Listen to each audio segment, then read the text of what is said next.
more about the campaign that's going to start unfolding soon. Well, David, hopefully no one else at that meeting on the 20th of March nominates another person, and it's a contested nomination, so hope springs eternal. You know, we, as a political party, have worked to nominate our candidates early in the election cycle so that candidates, frankly, can get out on the doorstep. We encourage our MLAs to start door knocking immediately after an election, and many of them do. There's a great advantage to this that's far more important than partisan political interest. It helps us as government. Typically, when you talk to someone on their doorstep, they are going to share with you exactly how they're feeling about the provincial government or provincial issues or any concerns they might have. And so, sure, we want to build capacity ahead of the next election, begin the activity now, but when we have people nominated and in the field door knocking, it also, I think, helps us ensure that the government is in touch with the interests of the people of the province, because candidates, often many of them sitting in the caucus room, of course, are going to share what they're hearing on the doorsteps. And let me put it to you that the next general election, we should point out to viewers, it's likely will be in 2016, even though your last was in 2011, because I think your fixed date law says if there's a federal election period, you're going to move it around. So assuming the feds go to the polls, you're going to move it up. So just sort of get back to that. So the last federal election in 2011, your team did great. 49 seats. Yes, that's it. I was just looking at the numbers. And the NDP didn't do so great. So now we look to 2016, and would the expectations be so high for your party to do those results again? I think that was the second best majority ever in Saskatchewan's history. Do you expect all your caucus to stand again to run? Will there be some new faces? Give me a sense of the challenges to reproduce those 2011 results. Sure. Well, it was the second largest majority in the House in terms of the number of seats. You're right. It was the largest in popular vote, and it's likely not to be repeated. You know, so we're going to, as a government, obviously make decisions that aren't going to be popular with everyone. We're just going into the budget, finalizing the budget process now. We'll table it soon. It'll be another balanced budget, the seventh one, but because of some potash revenue weakness, we've made some tough choices. And so typically those tough choices that you make year in and year out as a government might frustrate some of the electorate, and so we're going to be working hard to earn another majority government.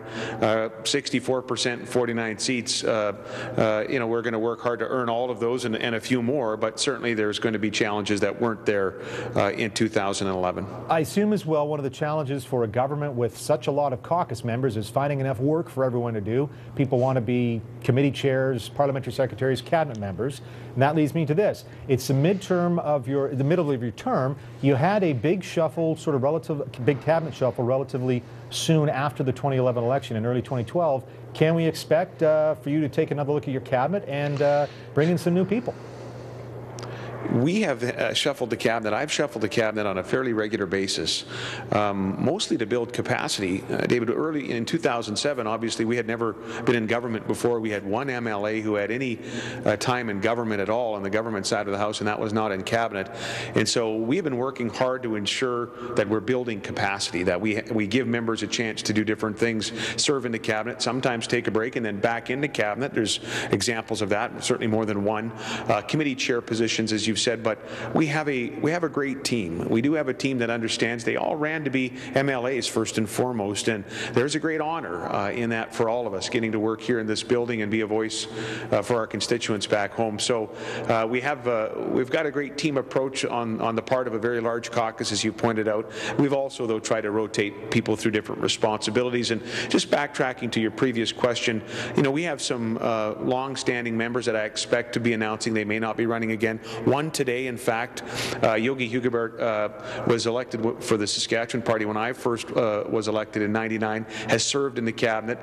Before that, he was in the armed forces. He was a pilot, in fact, a team leader for the Snowbirds, and I know he's getting to the point where he wants to do something else. So he's announced he's not running again. There'll be perhaps a few more of those. That means, though, rejuvenation. That means contested nominations in some areas that have been pretty favorable, and we're looking forward to that rejuvenation as well.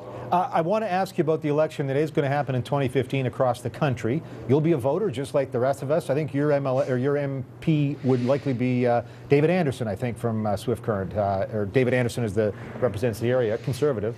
So who would you vote for? And if you're not going to tell me who you plan to vote for, what do you want your federal parties to be talking about? What are some of the key issues for Saskatchewan and the West as the federal parties start getting going on it?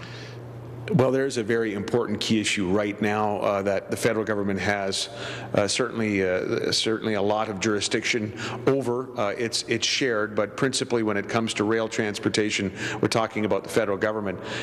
David, you will know that we have just benefited from a record harvest, but a record harvest has turned into a very difficult problem in the agriculture sector, as we simply cannot get our goods to market. And the basis price is the difference between what the price for commodities are being paid for at the coast at port versus what farmers are getting if they can actually get it to if they can actually get an order from a grain handler at all, is significant. And so transportation of what we produce, we've set export records in the last 2 years, again last year, and that's great for the economy, but only if we can get it to the market that we need to get it to, only if Canada remains a reliable supplier of those exports.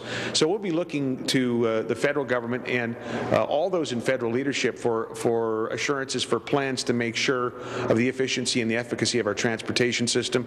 We don't have a port, as you know. We've got to move a lot of potash and increasingly oil on the rail if we can't see these pipelines approved, and a big agricultural crop. We may not have a record harvest every year, but all indications are that this is the new norm. Larger crops are the new norm, and so this is a key federal issue. David Anderson's a friend of mine, to your question, and none of that's changed in the last little while. But as a party and as a government, as you know, we don't have any federal affiliations formally. We're not fielding any federal candidates in the Saskatchewan party, and so we're going to look carefully at what all of the federal parties are saying in defending the interests of the province of Saskatchewan.